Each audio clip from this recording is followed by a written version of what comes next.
Good morning, all of you. This is Praveen Patwari. Today we are going to talk on actuarial science as a career option. And this video is presented to you by Hansraj College, University of Delhi. Let's move ahead. Now first we'll talk where an actuary can work.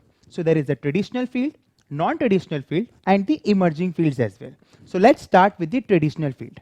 And in traditional field, we are going to talk about insurance companies. Now the insurance companies can be divided into life insurance, general insurance and health insurance. Now let's talk about life insurance. First we'll discuss a life insurance product which is term insurance. Now what happens in a term insurance? The insurance company quotes us that, sir, you pay me 10,000 rupees per annum premium and I will give you coverage for the next 50 years. Now, if I die in the next 50 years, the insurance company is going to pay me 50 lakh rupees. And in lieu of that, the insurance company is charging only 10,000 rupees premium. So let's say suppose I die within the next 10 years. I have paid to the insurance company only 1 lakh rupees. But if I die, the insurance company is going to pay my dependents 50 lakh rupees. How is this possible? This is done through pooling of risk and estimation of probabilities of survival and death of a person, because the insurance company is collecting premiums from crores of people and not all people will die at once, and that is how pooling of risk is done. So the insurance company is collecting premiums, estimating the probabilities of death and quoting premiums so that the insurance company can make profits. This is the concept of pooling of risk, because the insurance company knows not all people will die at once. Let's take the example of pension funds. Now what is pension funds? Throughout the employment, the employee contributes some percentage of the salary and the employer also contributes some percentage of the salary. Together they basically invest in a fund so that whenever the person retires, the person is having some good amount of money to basically live their livelihood after the retirement. All the pension valuations are done by actuaries. Let's take the example of mortgage. So for example, you buy a house worth 1 crore rupees, okay? And you have 20 lakh rupees in your bank account. So you need to finance your home for 80 lakh rupees, right? You go to a bank and the bank will ask you your credit report, whether you have taken any loan in the past, what is your credit history, what is your CIBIL score, what is your strength to pay the EMI. All this credit rating is done by risk officers like us in the field of actuarial science. Let's move on to some more examples.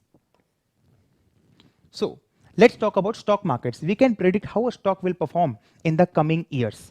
We will do the fundamental analysis, we will do the technical analysis, and we'll also study the charts, and we'll study about the promoter holding of the company, the annual reports of the company, and we can predict the revenue and the profit estimates, how much dividend the company is going to provide us in the coming years. So we can basically predict how a stock will move in the coming years. We can take the example of general insurance. In India, it is compulsory to buy a car insurance before basically taking out your car on the road. Nowadays, Go Digit Insurance has introduced pay as you drive concept. So for example, if you're not using your car for 30 days, you don't need to pay the premium for those many number of days. Okay. So in general insurance, there are many more subdivisions where actuaries can work. Let's take the example of investment banking and valuations. All sorts of valuations, mergers, acquisitions, an actuary can do, because we are very good with number crunching and we know how to value a company, how to value the financials of a company through various methods, to discounted cash flow methods. We can basically also predict how a company is going to perform in the coming years. Let's move on to some more examples. Let's take the example of project evaluation. Let's say suppose you are having 5 crore rupees and you are not sure which project you want to invest in. You can invest in food and beverage industry, or you can open a retail store, or you can do the fashion industry. So basically there are some metrics like net present value, internal rate of return, by how much time you will get back your money which you have deployed in that project. This is all done through project evaluation. You can basically work in Policy Bazaar. It's an online portal where you can search and compare all these sorts of insurance and investment products. You can do work in the field of data analysis and modeling. So basically every company is having lots and lots of data. If you need persons who can basically convert those data into useful information, okay, like all the OTT platforms, all the social media platforms, they are using our personal data and basically they are using it to run ads, and so that they can earn more and more revenues. Okay. Now let's take the example of Paytm. Now what happens in Paytm? If you book a movie ticket, Paytm app says you, sir, you pay 50 rupees extra, and in the case of last moment cancellation also, we are going to pay you full movie ticket refund. First of all, they calculate how many tickets are booked. So for example, 100 tickets are booked and all by movie ticket insurance worth 50 rupees. So the Paytm is collecting 5,000 rupees, and in the last moment, if only 10% cancel and the price of the ticket is 270 rupees, Paytm is paying out 2,700 rupees, and 2,300 rupees is Paytm profit. So this is how risk estimation and pooling of risk is done. So that is how the insurance company is earning more and more profits through these uncertainties also. An insurance company is a company whose cash flows are not certain, not the inflows are certain, not the outflows are certain, but still insurance company is making huge profits by sitting on a pile of risk. Wherever there is money and there is risk associated with that money, we actuarians, we are employed in that field. So I have talked about insurance, life, health, and general. I have talked about pensions, investments, stock market. You can work in economics field, and you can also work in project evaluation. You can work in data analysis. Let's take the example of OTT platforms. Let's take the example of OTT platforms. So what happens? They collect tons and tons of data based on your search history. They know who are your favorite actor and actresses. They know what genre you want to watch, and all these data is used to produce shows which are your favorite. And that is how hit shows like Sacred Games, etc. are produced. Okay, so we are the persons, we can basically crunch the data nicely to produce useful information. Okay. So let's take the example of agriculture insurance. Now you see some days there are no rain, some days there are heavy rain. There is a lot of climate change which is going on. It is affecting the poor farmers. So we can basically take the help of agriculture insurance. We can protect the farmers where they are protected about their crops, that they will get a certain revenue, and all the risk is transferred to the insurance company who is specialized in basically catastrophic modeling and climate change. Okay. Let's take the example of credit risk modeling. Whenever you go to a bank, it is not that the bank is going to offer you finance so easily. The bank is going to ask you about your ITR, like about your income tax return, about your credit history, about whether you're able to repay the loan, what is your interest coverage ratio, whether you're salaried or you're a business person, which business you are in, what sort of security you can give to the bank, what are your current loans, and then only the bank is going to provide you finance. There is proper deployment of risk officers in the banking channel so that no more scams like PNB and Vijay Mallya can take place. Okay, nowadays there is increasing impact of ESG, which is environment, social, and governance. There is catastrophic modeling which we can do, as I talked about. Let's take the example of a bridge collapsing. Whenever there is a bridge collapsing, we are not concerned how many persons are dying, but we are concerned what is the financial loss when there is a catastrophic event like a bridge collapsing, or there is a tsunami or terrorist attack, and how to mitigate that risk. Okay, now what it takes to become an actuary: you need to study regularly for 3 to 4 hours. You need to develop the patience, because there are 13 levels. It's not that you will clear all the papers in one go.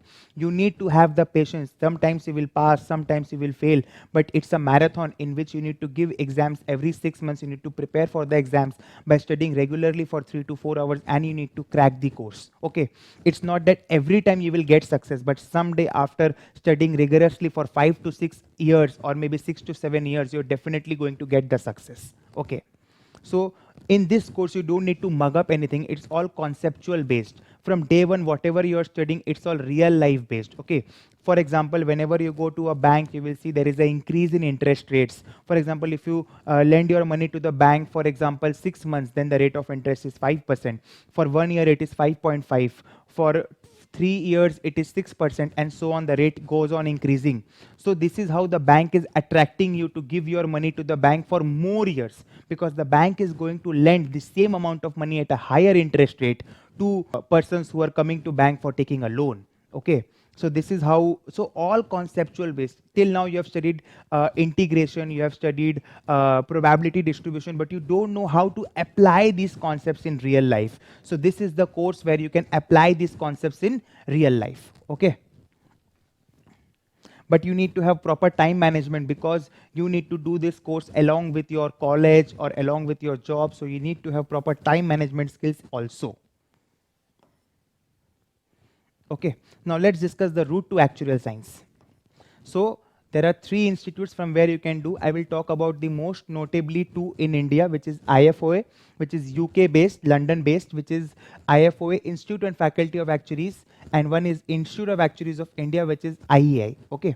There is also Society of Actuaries, US based, but is not that recognized currently in India. So we'll talk about IFOA and IEI. The curriculum of both the institute is same. So talking about those 2 notably institutes, IFOA and IEI. So let's talk about the entrance. In IFOA, there is no entrance. IFOA constitutes the first paper, which is either CM1 or CS1. So if you're starting your actuarial curriculum, you can either start with CM1, which is actuarial mathematics as your first exam, or CS1, which is actuarial statistics as your first exam. So in IFOA, there is no entrance. You can either give CM1 as the first exam or CS1 as the first exam, and then you can take the membership. In IEI, you need to give ACIT, which is Actuarial Common Entrance Test, and then only you will be able to proceed with papers like CM1 or CS1 on and so on. Okay. Membership. There is no eligibility criteria in IFOA. You can become a member just after you have cleared class 12. In IEI, you need to clear ACIT exam. Now let's discuss the pass rate. In IFOA, the passing rates are from 30% to 50%. But in IEI, the passing rates are from 10% to 25%. This is the major difference between the 2 institutes. You see, there is one more difference between the examination fees. In IFOA, the examination fees are roughly 20,000 per exam, and in IEI, the examination fees are roughly 15,000 per exam. Okay? The exam months are April and September for IFOA and July and December for IEI. Previously, there was exemption policy, but nowadays the exemption policy has been removed. You should either do the full course from IEI or you should do the full course from IFOA. Okay. Now, entrance fee. Now in IFOA, you need to pay the membership fee of 20,000 rupees. Okay. And in IEI, there is an entrance fee of 4,000 rupees. And also you need to clear ACIT. So that should also be added. So roughly 8,000 rupees need to be spent if you want to become a member of IEI, and 20,000 rupees need to be spent if you want to become a member of IFOA. One more charge is there, that is the annual renewal or maintenance fee. So in IFOA, the maintenance fee is roughly 7,000 rupees, and in IEI, the maintenance fee is roughly 2,500 rupees. Now, you all should be asking to yourself, what institute or from which institute should I do the course? From which institute shall I pursue actuarial science? Now, you see the major difference is between the exam rates. IFOA is little bit expensive and IEI is little bit cheap, and the major disadvantage is IEI has got low passing rates and IFOA has got good passing rates. But job wise, both institutes are same. The material is exactly same. All that matters is what you tell in the interview. How you answer the questions in the interview is all that matters. Okay. Now, both the institutes are having their scholarship policy, which you can check out in the website of IEI or Actuaries India, and IFOA, which is IFOA UK website. Okay, you can get a detailed knowledge about the sponsorships which both the institutes are providing to the needy and deserving students. Okay, so now we'll discuss the course structure. So there are 13 papers which are divided into 4 stages. The first stage is core principles, which a student should aim to clear in the graduation only. The next stage is core practices, which is 3 papers. The first 10 exams are compulsory to give, okay, for it to become an associate actuary.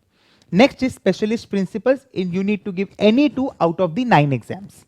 The next is specialist advanced, you need to give any 1, okay, out of the 6 exams. So total is 7 plus 3 plus 2 plus 1. So total 13 exams are there. First is there are 7, then 3.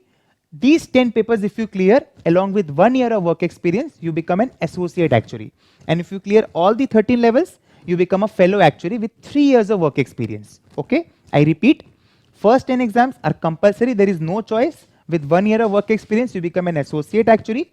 All 13 exams, like any 2, this course allows you to specialize in the area in which you are working. For example, if you're working in the investments profile or pensions profile or insurance profile or risk domain, you will give the paper of only that domain. Okay, that is why specialist principles and specialist advanced.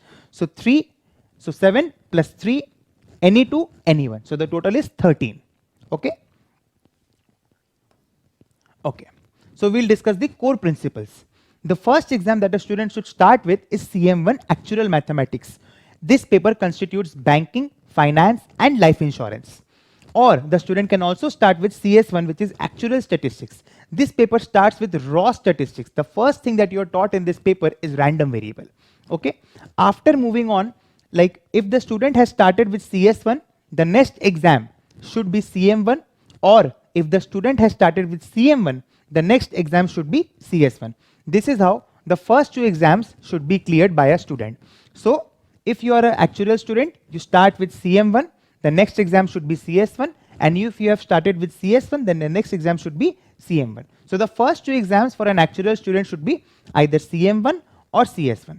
The third exam that should be given by an actuarial student should be CS2, okay, which is risk modeling and survival analysis. This is a paper on general insurance and higher level statistics, okay.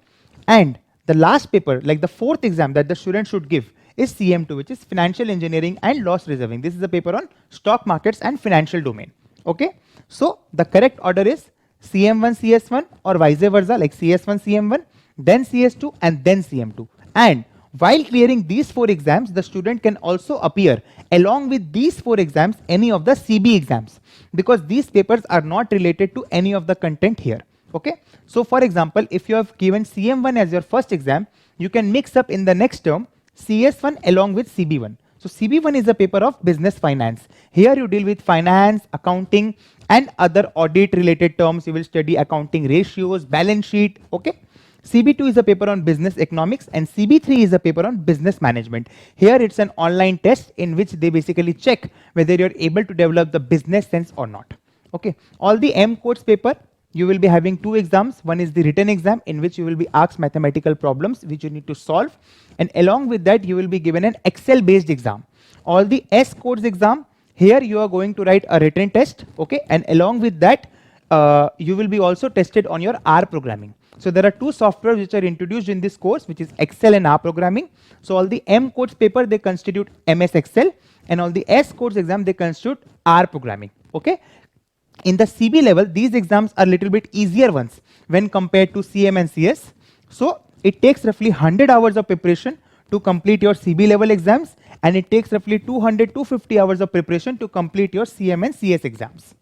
Now, the next stage is core practices. In this, there are three exams which a student should appear while they are working. So the first exam is actuarial practice. Okay. The next exam is modeling practice. It is an Excel based exam.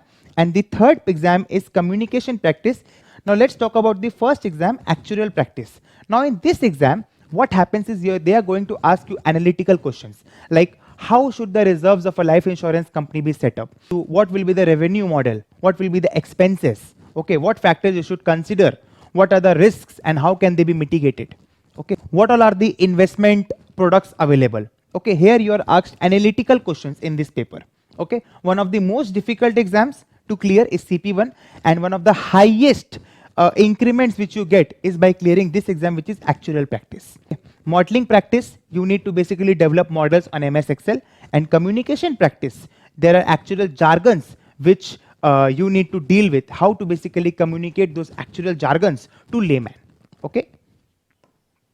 Now the next is specialist principles. You need to give any two. For example, I have specialized in the finance domain. So I have given the paper of SP5, investment and finance. So for example, if a person is employed in the life insurance domain, then they can give the paper of SP2, life insurance, and along with that, they can either give SP1 or maybe SP5. So out of these 9 or 10 exams, you need to give any two.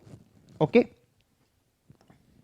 Now the next is specialist advanced. So you need to give any one out of these exams. So again, this course allows you to specialize in the domain in which you are working.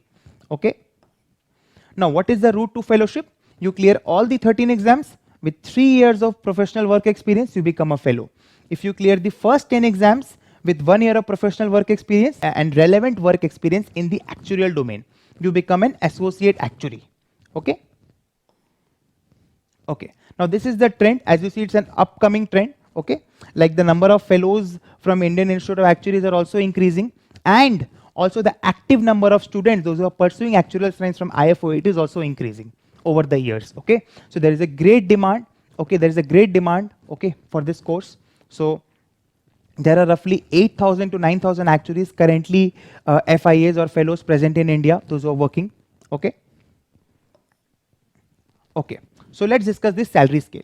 So When you start as a fresher, you're just a graduate with, let's say, suppose 5 to 6 papers cleared, having good communication skills and IT related skills. Along with Excel and R programming, which is taught to you in this course, you can also do softwares like VBA, you can do SQL, you can do data visualization softwares like Tableau, Power BI, you can also learn Python, okay? So all these softwares, if you write in your CV, it is really good. So let's talk about the salary scale. To start with, a fresher earns roughly 6 to 7 lakh rupees per annum.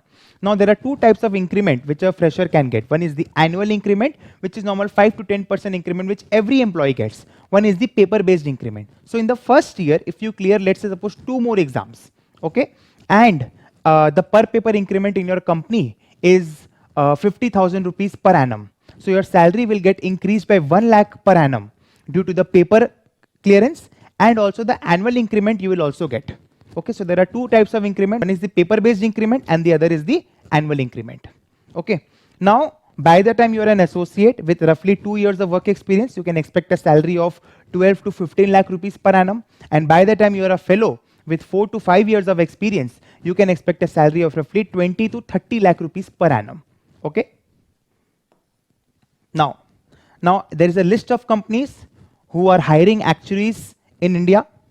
So as you can see, almost all the insurance companies, life, health, general, almost big four, PwC, Deloitte, KPMG, EY, Willis Towers Watson is there. Reinsurance companies are there. Okay, basically reinsurance companies are the companies to whom the risk is transferred by an insurance company. Like there is Munich Re, there is Swiss Re. Okay. So as you can see, Mercer is there, Aon is there, okay, Milliman is there, Accenture is there, WNS is there, okay. So all these companies are there. Now there are some small firms also, those who are employing actuaries professionals. They are set up by fellow professionals with huge experience of the industry. As you see, it is very common in the field of chartered accountancy. More companies like you see Morgan Stanley, like all the investment banking firms, okay, pension companies, you see trading firms like Futures First and Accela is there, Mu Sigma is there, okay. So all these companies are hiring actuaries, and the demand for actuaries is going on increasing year by year, day by day in India and abroad. Now you see a lot of abroad opportunities also. So thank you all of you. We'll meet in the next video.